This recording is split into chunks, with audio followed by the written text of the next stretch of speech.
स्वागत करते हैं आपका एक और नए ब्लॉग में। रात के बजे मैं अभी 10 और अभी मैं ओपन डेक में आया हूँ। ये देखिए पानी की लहरें कितनी मस्त लग रही हैं।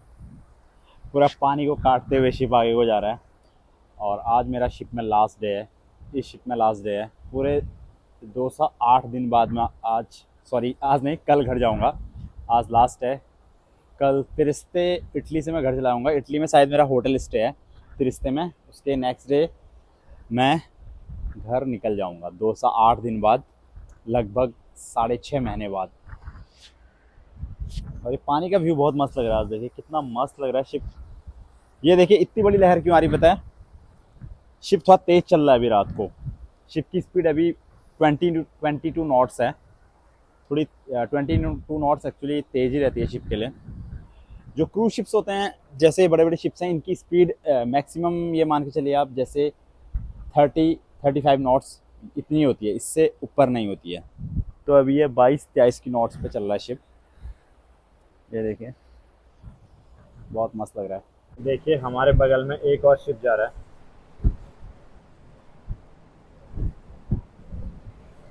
कोई भी नहीं है, अकेले हूँ मैं पूरे डेक में यहाँ पे अभी रात को। और मिस करूँगा मैं इस शिप को। ऐसा होता है देखो, जब हम घर से आते हैं तो जाने का मन नहीं करता है, और अभी शिप में हैं। घर तो जाने का मन कर रहा है, लेकिन देखो यहाँ पे हम इतने टाइम रहते हैं तो थोड़ा सा मतलब थोड़ा बहुत तो मिस करते ही हैं शिप को।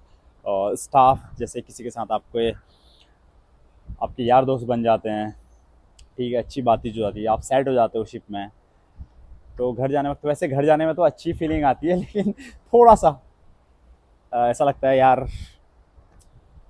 जा रहा हूँ करके ना, इस तरह से मिस करता है शिप को वो इन्वायरमेंट। और जैसे कल मैं शिप से दिसंबर को जाऊँगा, तो कल मेरा नया रिप्लेसमेंट आ जाएगा शिप में। और कई बार ऐसा होता है रिप्लेसमेंट नहीं भी आता है, कई बार आ जाता है, लेकिन मेरा कल रिप्लेसमेंट आ जाएगा, क्योंकि ऑलरेडी पता लगता है कि यहाँ पे रिप्लेसमेंट आ रहा है नहीं आ रहा है, मैं जा रहा हूँ, मेरे बदले कौन नया आ रहा है, वो सब रहता है वहाँ पे। तो चलिए अंदर निकलता हूँ। ज़्यादा देर यहाँ पे घूमना भी सही नहीं है रात को, एक तो कोई नहीं है। निकलता हूँ नीचे भाई। पूरा खाली खाली लगता है यार, इतना बड़ा शिप कभी कभी।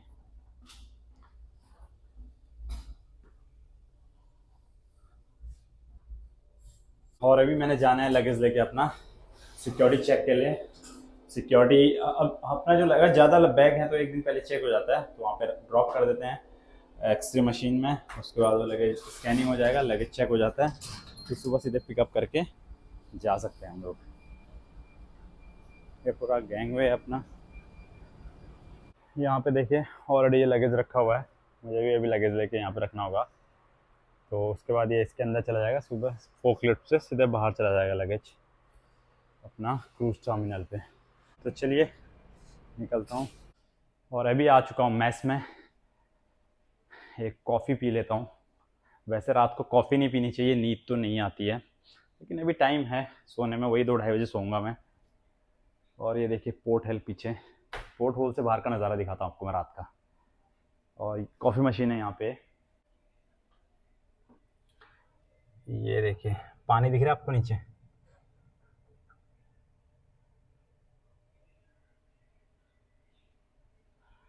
और ये जो पोर्ट होल्स हैं ये इस तरह से बंद हो जाता है, इसको लॉक करना होता है अगर ज़्यादा रफ सी है, क्योंकि पानी आता है, इससे ऊपर तक पानी जाता है, तो इसलिए बंद करना होता है। इसको बंद कर दो। वैसे पानी अंदर, एक ग्लास है, कुछ नहीं होता है, लेकिन इसे बंद करना होता है सेफ्टी रीजन की वजह से।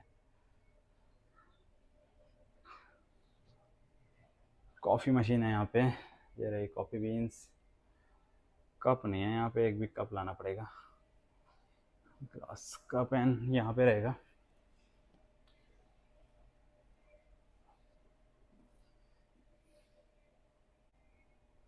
तो चलिए लगेज डाल के आ चुका हूँ मैं।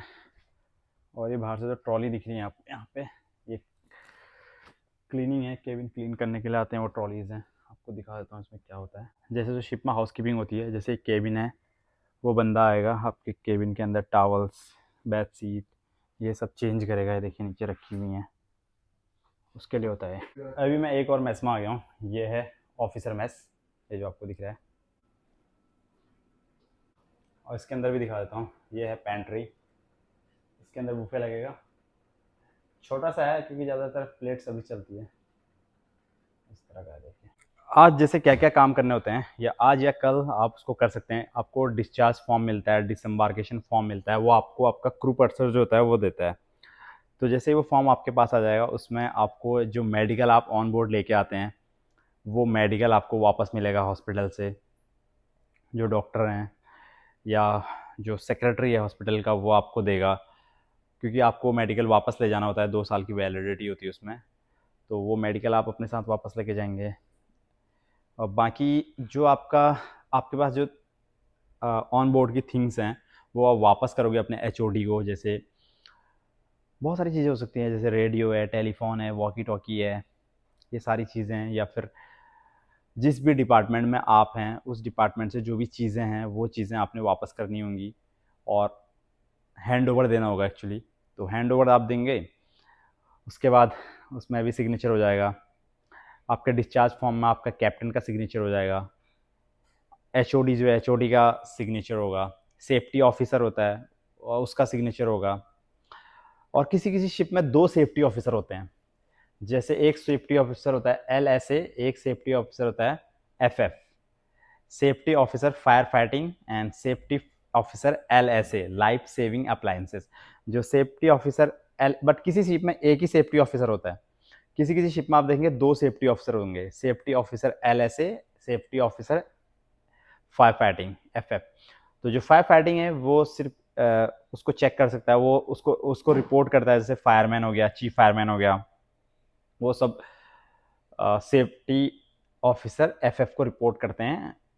जैसे ऑन बोर्ड फायर हो गया, फायर से रिलेटेड जो भी ट्रेनिंग है, जैसे बी एस अप्लाई की ट्रेनिंग्स होगी, एक्चुअली वो जो रिस्पॉन्सिबल रहता है, मतलब जैसे ऑन बोर्ड में जो भी फायर वगैरह होता है, वो सब चीज़ में वो रिस्पॉन्सिबल रहता है। और लाइफ सेविंग एलएसए का जैसे है, एलएसए जो life saving appliances safety officer होता है, वो रिस्पॉन्सिबल रहता है, जैसे आपके लाइफ बोट्स की ट्रेनिंग वगैरह होती है, ड्रिल वगैरह, लाइफ सेविंग जो भी हैं, लाइफ बोट्स, लाइफ राफ्ट्स, इनकी ट्रेनिंग और क्रू की, पैसेंजर की सेफ्टी, वो सब उसके अंडर आता है। सेफ्टी एक्चुअली सारे क्रू मेंबर्स की रिस्पॉन्सिबिलिटी है। और फायर फाइटिंग के जो इक्विपमेंट्स हैं उनको चेक करना, जैसे एग्जॉस्ट हो गए, फायर एक्सटिंग्विशर्स हो गए, और जैसे गैली में हुड वगैरह होते हैं, ये सारी चीज़ें सेफ्टी ऑफिसर के अंडर आती है। मतलब आग वाग ना लगे, वो सब चीज़ों का ध्यान देना होता है, सेफ्टी ऑफिसर एफएफ के अंदर आती हैं। तो उसमें से सेफ्टी ऑफिसर का भी आपको सिग्नेचर चाहिए होता है, वो लोग सिग्नेचर। और मेन रहता है आपका चीफ क्रू। एक चीफ क्रू होता है शिप में, जो आपके केबिन्स वगैरह, जो क्रू एरिया है आपका केबिन, चीफ क्रू एक्चुअली आपका केबिन का ही रहता है। जो आपका क्रू केबिन होता है, उसके अंदर उसकी क्लीनिंग सब कुछ चीफ क्रू के अंदर आता है। चीफ क्रू भी आपको अप्रूव करेगा, क्योंकि जो आपकी, जैसे आपके बेड शीट वगैरह जो भी रहता है, टावल वावल, जो भी सामान आपके पास है, वो सब आप आउट करेंगे और वो केबिन आप खाली करेंगे। चीफ क्रू देखेगा ओके, या चीफ क्रू का बंदा आएगा ओके केबिन खाली हो गया, तो ओके कर देगा वो। क्योंकि देखो वो केबिन वो लोग फिर जो दूसरा बंदा इम्बार्क होने वाला है उसके लिए रेडी करेंगे, तो वो भी होता है। तो वो सारी चीज़ें देखी जाएंगी। और उसके बाद आप डिसम्बार्क हो जाओगे, लगेज आपने, लगेज चेक होगा, ऑन बोर्ड सिक्योरिटी होती है, सारे शिप्स में होती है, वो आपका लगेज स्कैन करेगी, लगेज चेक करेगी, और उसके बाद आप अपना लगेज लेके डिसम्बार्क हो जाओ। और आपका सुबह जो आपका मेन रहता है क्रू पर्सर आपको देता है पासपोर्ट एंड सीडीसी वगैरह, जो भी आपका क्रू पर्सर के पास होगा वो सुबह आपको देगा उसी दिन। और कहीं कहीं पे ऐसा होता है वो आपके साथ ही रहता है, डिपेंड करता है कि सेलिंग कहाँ पे हो रही है शिप की। कहीं कहीं पे जगह पे वो आप जो क्रू मेंबर है उसी के पास रहता है वो पासपोर्ट भी, सीडीसी भी, बट कहीं पर वो क्रू पर्सर के पास ही जमा होता है। जब आप डिसम्बार्क होते हो सुबह, क्रू पर्सर आपको ला के देगा। उसके बाद आपका एयरपोर्ट पिकअप है तो आप एयरपोर्ट जाएंगे, होटल पिकअप है तो होटल जाएंगे, आपको लेने आ जाएगी गाड़ी, आप होटल होगा तो होटल, एयरपोर्ट होगा तो एयरपोर्ट, आपका ट्रांसफ़र है जो भी है, मतलब आप शिप से जब भी डिसम्बार्क होते हैं सेम प्रोसेस, चाहे आपका ट्रांसफ़र हो रहा हो, चाहे आप कैसे भी डिसम्बार्क हो रहे हो, सेम प्रोसेस है। बट एक में नहीं है अगर आप शिप में नहीं आते हैं, जैसे मैंने आपको बताया होगा, कभी शिप सेल हो गया, आप बाहर घूमने गए, शिप से बाहर गए और शिप सेल हो गया, बट आप शिप में नहीं पहुंचे, शिप की टाइमिंग थी 5 बजे शिप सेल होने वाला है, तो क्रूज 4 बजे ऑन बोर्ड है, बट आप 4 बजे तक नहीं पहुंचे वहाँ पे किसी कारणवश, तो उस कंडीशन में क्या होगा, आपका लगेज, आपका जो भी केबिन में सामान है वो पोर्ट अथॉरिटी को हैंड ओवर कर दिया जाएगा, पोर्ट एजेंट को बाहर पोर्ट पे। जब आप पोर्ट पे पहुंचेंगे तब अपना लगेज वगैरह, आपका पासपोर्ट वासपोर्ट सब वहाँ पे हैंड ओवर कर दिया जाएगा, उसके बाद जो भी होगा होटल या फिर फ्लाइट वो आपको दे दी जाएगी, उसके बाद आप अपने घर चले जाएंगे। ये सब चीज़ होता है, ये सब सीन होता है। और एक्चुअली कल मेरा फेस टू फेस है, तो फेस टू फेस करने के बाद मैं सुबह फिर निकल जाऊंगा, और अभी रात के बज चुके हैं 12:30, तो चलिए सो जाता हूँ, सुबह उठना भी है क्योंकि सुबह 8 बजे मेरा फेस टू फेस है। पिकअप तो लेट है, पिकअप मेरा रहेगा करीब शाम को है 3:15, उसके बाद मैंने जाना है होटल, और होटल से फिर नेक्स्ट डे फ्लाइट है। तो चलिए मैं निकलता हूँ सोने, और इस ब्लॉग को एंड करते हैं, मिलते हैं आपको कल वाले ब्लॉग में। Thanks for watching, bye bye, take care.